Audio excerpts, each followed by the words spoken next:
Good morning बच्चों, कैसे हैं आप सभी। मैं आशा है कि आप सभी पूर्ण रूप से स्वस्थ होंगे और जो भी आपको ऑनलाइन के माध्यम से पढ़ाया जा रहा है उसे आप बहुत अच्छे तरीके से पढ़ रहे होंगे और समझ रहे होंगे। तो बच्चों, आज मैं आपकी विषय अध्यापिका स्नेहलता श्रीवास्तव कक्षा 3 के बच्चों को हिंदी सुलेख में पाठ 4 समानार्थक शब्द पढ़ाने जा रहे हैं, जिसे आप बहुत ध्यानपूर्वक पढ़ेंगे। पढ़ने के लिए बच्चों आपके पास किताबों का होना बहुत जरूरी है। यदि आपके पास किताब नहीं है तो आप पढ़ाई अच्छे तरीके से नहीं कर सकते हैं। जिन बच्चों ने अभी तक किताबें नहीं मंगवाई हैं वो मंगवा लें, और जिन बच्चों ने किताबें ले ली हैं वो हिंदी सुलेख का पाठ 4 समानार्थक शब्द खोलकर बैठ जाएं, और जैसे जैसे हम उनको भरवाएंगे वैसे वो उनको भरेंगे और भरने के बाद उन्हें याद करेंगे। तो बच्चों, आज समानार्थक शब्द हम पढ़ाने जा रहे हैं। समानार्थक शब्द का अर्थ होता है समान अर्थ बताने वाले शब्द, जो कि शब्द अनेक हो लेकिन उनके अर्थ एक ही हो।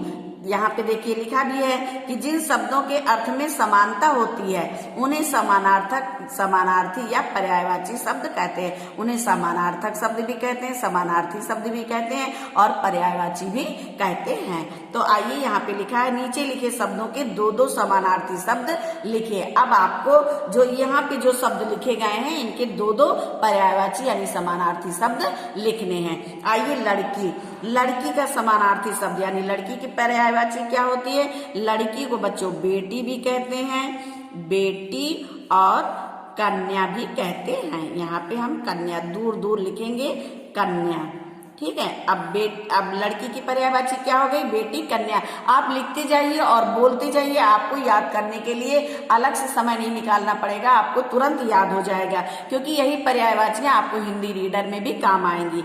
ईश्वर की पर्यायवाची क्या होती है, प्रभु। ईश्वर को प्रभु भी कहते हैं, प्रभु, और परमेश्वर भी कहते हैं, परमेश्वर भी कहते हैं। ये ईश्वर की पर्यायवाची है। आम को रसाल भी कहते हैं,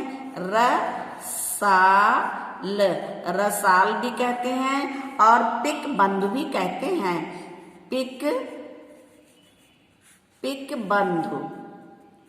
पिक बंधु यानी आम की दो पर्यायवाची कौन कौन सी हैं, रसाल और पिक बंधु। वन को क्या क्या कहते हैं, वन की पर्यायवाची, वन को जंगल कहते हैं, और अरण्य कहते हैं, अरण्य कहते हैं, कानन कहते हैं, ठीक है। तो वन की पर्यायवाची क्या है, जंगल और अरण्य। घास, बच्चों घास को तृण कहते हैं, क्या कहते हैं, तृण कहते हैं, और तिनका भी कहते हैं, तिनका कहते हैं। घास की दो पर्यायवाचियां कौन कौन सी हैं, घास की दो पर्यायवाचियां तृण और तिनका। इसके बाद विष को क्या कहते हैं, विष की दो पर्यायवाचियां, विष को जहर कहते हैं, जहर कहते हैं, और कोलाहल कहते हैं, कोलाहल भी कहते हैं। यानी कि विष की दो पर्यायवाचियां कौन कौन सी हैं, जहर और कोलाहल। आप बोलते जाइए तो आपको तुरंत याद भी होता जाएगा। फूल की दो पर्यायवाचियां, फूल को पुष्प कहते हैं, पुष्प, और कुसुम भी कहते हैं,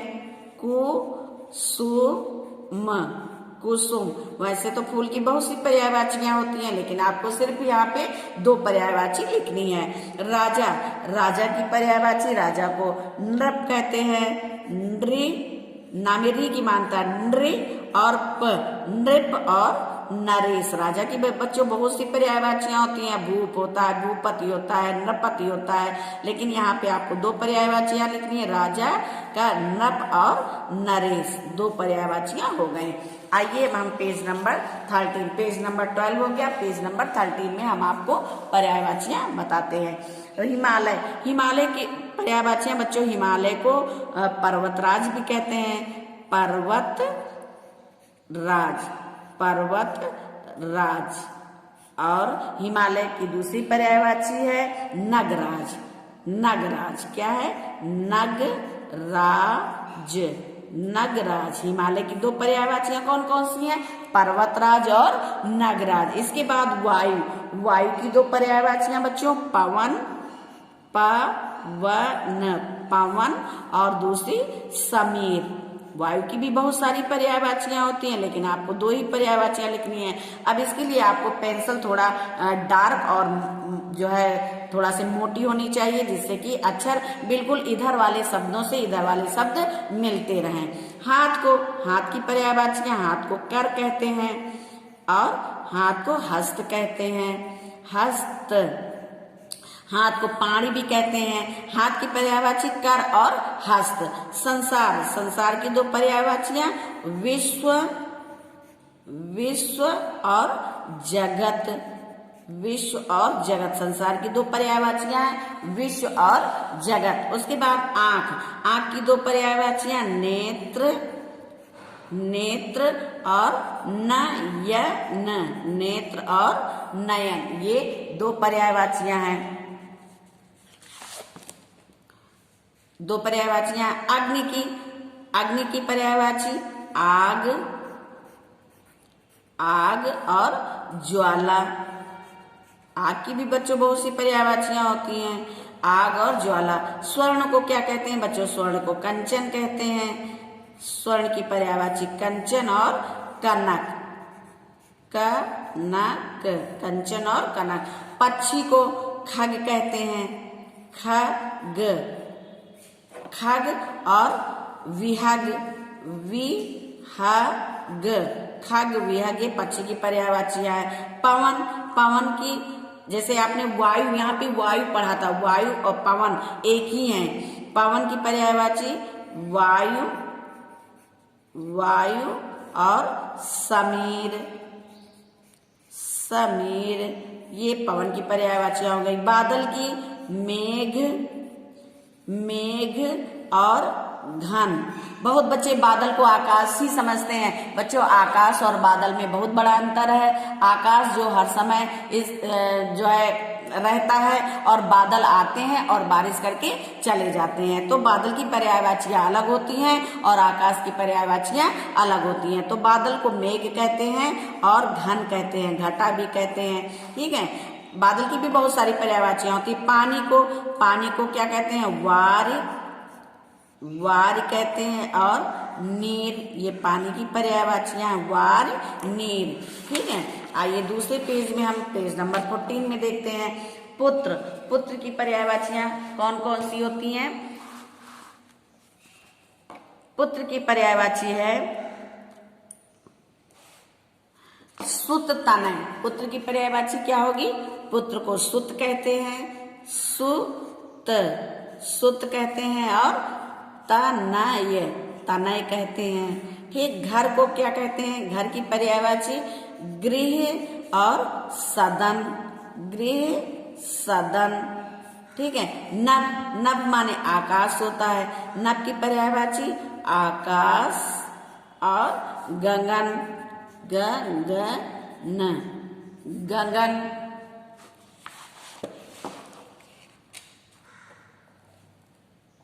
अब इसके बाद जल की पर्यायवाची पानी और वारी। औरत को क्या कहते हैं? औरत की पर्यायवाची महिला। औरत को महिला कहते हैं, महिला। और औरत की पर्यायवाची वनिता होती है,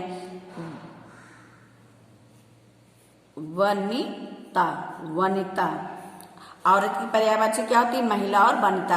ऋषि की पर्यायवाची बच्चों होती है मुनि। ऋषि को मुनि भी कहते हैं और महात्मा कहते हैं,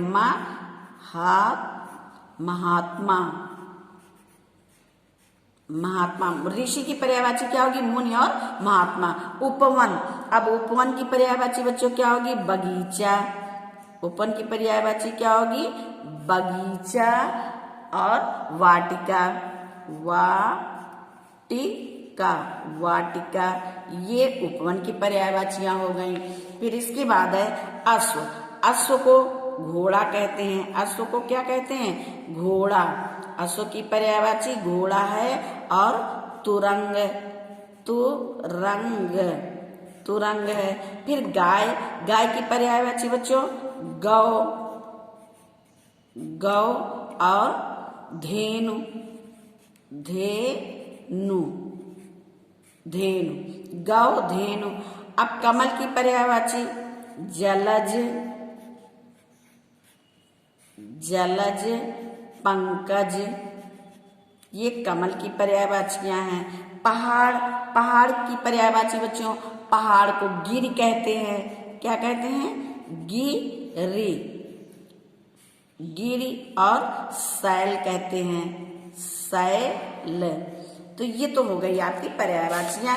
अब देखिए लड़की की पर्यायवाची बेटी, कन्या, ईश्वर की प्रभु परमेश्वर, आम की रसाल पिग बंधु, वन की जंगल अरण्य, घास की तृण तिनका, विष की जहर कोलाहल, फूल की पुष्प कुसुम और राजा की नप नरेश। फिर हिमालय, हिमालय की पर्यायवाची है पर्वतराज, नगराज, वायु की है पवन समीर, हाथ की पर्यायवाची करहस्त, संसार की पर्यायवाची है विश्व जगत, आंख की है नेत्र नयन, अग्नि की है आग ज्वाला और स्वर्ण की है कंचन कनक, पक्षी की है खग विहग, पवन की है वायु समीर, बादल की है मेघघन और पानी की है वार नीर। इसके बाद पुत्र, पुत्र की पर्यायवाची है सुत तनय, घर की है गृह सदन, नभ की है आकाश गगन, जल की पानी और वारी। औरत की पर्यायवाची महिला वनिता, ऋषि की पर्यायवाची है मुनि महात्मा और उपवन की है बगीचा वाटिका, अश्व की पर्यायवाची है घोड़ा तुरंग, गाय की पर्यायवाची है गौधेनु, कमल की पर्यायवाची है जलज पंकज, पहाड़ की पर्यायवाची है गिरिशैल।